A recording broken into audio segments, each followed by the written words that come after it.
I am a surgeon, a CT surgeon, and my husband is a hepatopancreatic biliary surgeon. We're both in academic practices, and so I have a personal interest in it, but then all of my friends or the majority of my friends are female surgeons, and they also are married to other professionals, and that's sort of how it all came about, is how to balance not only my own aspirations but also my spouse's.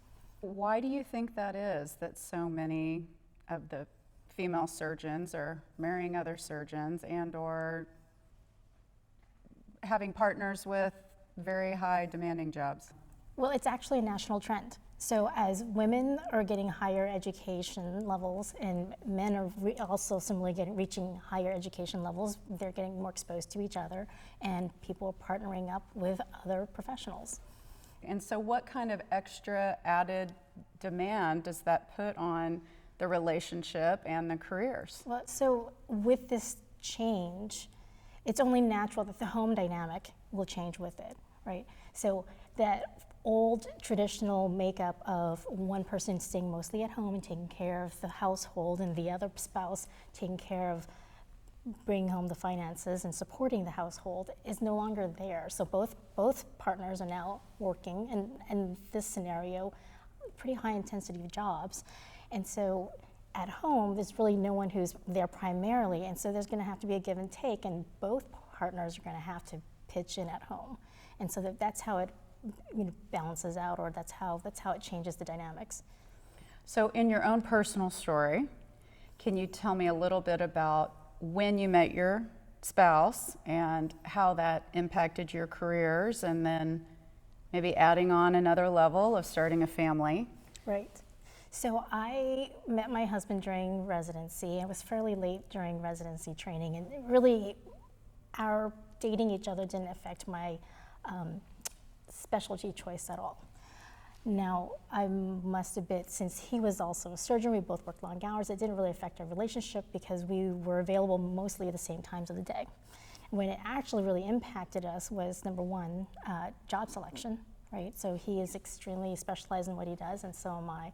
So finding a job or an institution that can accommodate both of us was very difficult.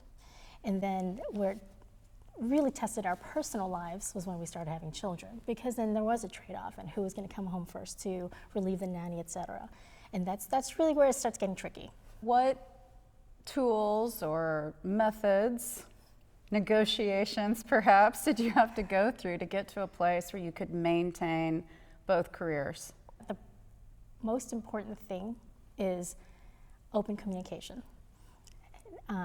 Being able to be with somebody who clearly understands what you want from life, and then who also feels comfortable expressing to you what they want from life, okay? And then when you have clear and open lines of communication, then you can start the negotiations, and without any resentment or without any choices that you might not want to do, but you're kind of internalizing a whole bunch of resentment and that will affect your relationship in the future. So that's number one. Number two is when it comes to having a household and sharing children, etc., you're going to have to outsource a lot of things, right? So you're going to have to outsource childcare, for instance. You're going to have to outsource cooking, perhaps, if you guys both work late and don't get home on time to cook. You're going to have to outsource all sorts of things around the household, like cleaning and lawn care and all that type of stuff. Mm-hmm. What can you not outsource, and how have you all figured out how to share those responsibilities? I cannot outsource certain elements of my children's life. I want to tuck them in bed every night. I almost have never had a nanny put them to bed. So it's either one of us or it's usually me. I still have yet to outsource having the nanny or the au pair take them to events, after school events like taekwondo or piano or ballet. I schedule those classes when I'm available on weekends and nights purposefully, so I am there to take them. Now, not everybody's that way. I have plenty of friends whose nannies and au pairs drive their children to all these activities, and when they interface with their children is at dinner time and everyone's home at night. So I think it all depends on how you want to live your life and what choices you want to make. It's a very personal thing. Another thing that I often don't outsource is cooking. I usually do the cooking at home, but I do outsource the shopping. so there are things that it just depends on what you want your life to be made like, what you want the makeup of your life to be like. Right. So it's impossible to discuss balancing two careers without talking about the household and the children as well.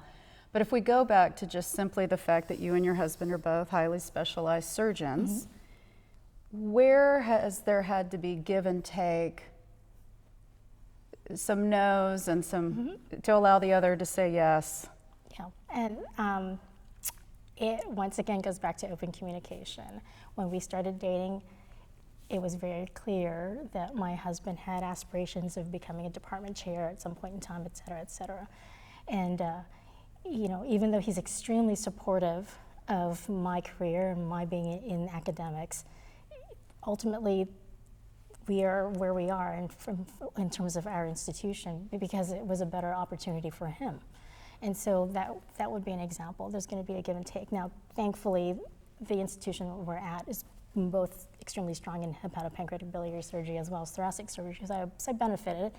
But then there were other things. He's had multiple opportunities in leadership roles where he's been able to take them on. And for the first 3 years of my career, when we had 3 children pretty early on and pretty close together, of where I was basically not doing anything academically because I was having 3 children and raising them and trying to figure out the balance of how to keep my OR schedule balanced with coming home on time to relieve the nanny, et cetera. Whereas I'd say on his side, there was a little bit of an imbalance in the sense that he could just continue working hard and was extremely productive both clinically and academically, and having children didn't impact his career as much as it did mine. Are you beginning to see, however, now that several years have passed, maybe the children are doing a little more on their own? Is it opening up more opportunities for you now? Well, certainly as the children are older and less dependent on physical help, meaning you have to change diapers every 3 hours.